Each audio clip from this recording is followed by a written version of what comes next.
பிரம்மஸ்ரீ வேதபுரி சாஸ்திரிகிட்ட தினமும் 3 முறை சொல்லுமாறு ஒரு ஸ்லோகம் சொன்னார். அந்த ஸ்லோகத்தை சொன்னால் என்ன பலன் கிடைக்கும் அப்படின்னா, எப்பேற்பட்ட ரோகமாக இருந்தாலும் எப்பேற்பட்ட நோய் நொடியாக இருந்தாலும் அதுலேருந்து விடுபடலாம் அப்படின்னு அவர் சொன்னதை ஸ்லோகத்தை இப்போ நீங்கள் ஸ்க்ரீனில் பார்ப்பீங்க. பாலாம்பிகேஷ வைத்தியேஷ பவரோக ஹரேதிச்ச ஜபேன் நாமத்ரயம் நித்யம் மகாரோக நிவாரணம். திருப்பிய சொல்கிறேன்.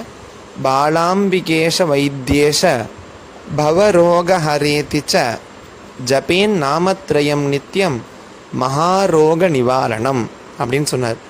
3 தடவை இதை சொன்னால் மட்டும் போதும். நம்மளை அண்டி இருக்கிற நோய்கள் எல்லாம் நம்மளை விட்டு நீங்கும். இதை நம்ம மட்டும் வச்சுக்கூடாது. இதனால் அப்படின்னா எப்போவுமே ஒரு மந்திரமாக இருந்தாலும் ஸ்லோகமாக இருந்தாலும் குழுவாக சேர்ந்து நிறையா பேர் சேர்ந்து சொன்னால் மட்டும்தான் அந்த ஸ்லோகத்தினுடைய மந்திரத்தினுடைய சித்தியே கிடைக்கும்.